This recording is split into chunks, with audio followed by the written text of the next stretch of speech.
রাস্তার বেহাল অবস্থার জন্য পথ অবরোধ। হাওড়ার ডোমজুড়ের বাঁকড়া ৩ নম্বর পঞ্চায়েতের সর্দারপাড়া হসপিটাল রোডের বেহাল অবস্থা। দীর্ঘদিন ধরে কোনো সংস্কার না হয় দুর্ঘটনা ঘটেই চলেছে। বারবার প্রশাসনকে জানিয়ে কোনো কাজ না হয় রবিবার এলাকাবাসী পথ অবরোধ করে বিক্ষোভ দেখায়। বর্ষা নেই, বৃষ্টি নেই, অথচ রাস্তা সহ অলিগলিতে জল থই থই করছে। সাধারণ মানুষ সহ পড়ুয়াদের স্কুল কলেজ যেতে বিপাকে পড়তে হচ্ছে। নিত্যদিন টোটো ভেঙে যাচ্ছে, বাচ্চারা পড়ে গিয়ে হাত পা ভাঙছে। শাসক দল ভোটের আগে প্রতিশ্রুতি দিয়ে যাচ্ছে, বছরের পর বছর, কিন্তু কোনো সংস্কারই এখনো পর্যন্ত হয়নি। পঞ্চায়েত প্রধান, উপপ্রধান সকলেই দেখে গেছে, কিন্তু কাজ কেউ করেনি বলে অভিযোগ।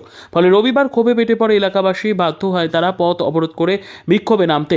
আরমান খান নামের এক বিক্ষোভকারী জানান, এই রাস্তা নির্মাণ করা খুব জরুরি। এখানে এই 200 মিটার রাস্তা মেরামত করতে হবে। আশেপাশের 3টি গলির রাস্তা জলমগ্ন। এই রাস্তা দিয়ে পারাপার করার সময় টোটো উল্টে যাচ্ছে। পাশে হাইড্রেন সংস্কার হয়নি, তাই না বৃষ্টিতেই এখানে জল জমছে। বিধায়ক পঞ্চায়েতকে জানিয়েও লাভ হয়নি। আমাদের দাবি এই রাস্তা তৈরি হোক ও হাইড্রেন সংস্কার করা হোক।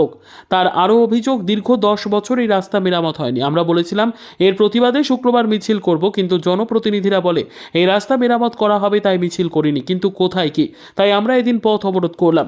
এদিকে এই সম্পর্কে কোনো পঞ্চায়েত প্রতিনিধির বক্তব্য পাওয়া যায়নি। সমস্যা দীর্ঘদিনের সমস্যা, এতদিন তবু একটু রাস্তা ঠিক ছিল। কালকে প্রধান রাবিশ খেলার পরে আরও অবস্থা খুব খারাপ হয়ে গেছে, খুব জঘন্য অবস্থা হয়ে গেছে। পানিতে মানুষ হাঁটতেও পারছে না, আর গাড়িও যেতে পারছে না। টোটো উল্টে গেছে, কালকে 2টো টোটো উল্টেছে, আজকে একটা উল্টেছে। মহিলার চোট হয়েছে, একটা বাচ্চার পা ভেঙে গেছে, মানে জঘন্য অবস্থা করে দিয়েছে। এর আগে তো ভালো ছিল। আমরা বলার পরে প্রধানকে বলার পরে প্রধান বলল রাবিশ ফেলে দিচ্ছি। এমন রাবিশ ফেলিয়েছে আর মানুষ চলতেই পারছে না। এত বড় সমস্যা এখন দাঁড়িয়ে গেছে। প্রধানের কাছে কোনো খবর নেই, প্রধান এসে দেখাও করে না। আমাদের এলাকাকে এলাকা মনেই করে না, আমাদের মনেই করে না যে আমরা 3 নম্বর এলাকার লোক। আমাদের পুরো 2 চোখে 1 চোখে দেখে। আচ্ছা, ড্রেনগুলো জাম ছিল, ড্রেনের জন্য দীর্ঘদিন বলা হচ্ছে হাই ড্রেন পরিষ্কার করলে জলটা জমবে না। বলা হচ্ছে পঞ্চায়েত থেকে নির্দেশ কি দুর্গা পুজো আছে, এই পুজো আছে, করে করে পেরেশান। দুর্গা পুজো আছে, ওল্ড ফান্ডে টাকা নেই, পরিষ্কার হবে, ঠিক হবে। ফের এমএলএকে বলা হয়েছে, এমএলএ বললো আমার নিজের কোটা দিয়ে কাজটা হবে। তো কিন্তু পঞ্চায়েত এমএলএ যিনি যখন বলে দিয়েছেন কি এটা উপর লেভেলের কাজ আছে, উনি করবে, ছোটোখাটো কাজ না। কিন্তু পঞ্চায়েতে যেটা মামলাটা আছে, পঞ্চায়েত থেকে কিছু তো করার উচিত ছিল। আজকে 3টে গলি ভাঙা আছে, 3টে গলি নিয়ে আমি ক্যান্ডিডেট, আমি গিয়ে বারবার বলি ও কথাটা কি গলি পরিষ্কার করে, গলি পরিষ্কার। 100 দিনের কোনো গুরুত্ব দেয়নি। এত টোটো ড্রাইভার আছে, এত বাচ্চারা স্কুল থেকে যায়, এই ময়লা পানি জল জমে আছে, কোনো গুরুত্ব পঞ্চায়েতে হয় না।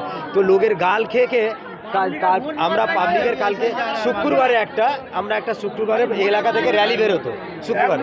তো যখন র্যালিটার জন্য উপর নেতৃত্বে জানা হলো র্যালি বের করা দরকার নেই, এই কাজটা হবে। তো এই কাজটা যখন হবে তো ফ্রেশ রাবিশ ফেললে ফ্রেশ কথা হতো।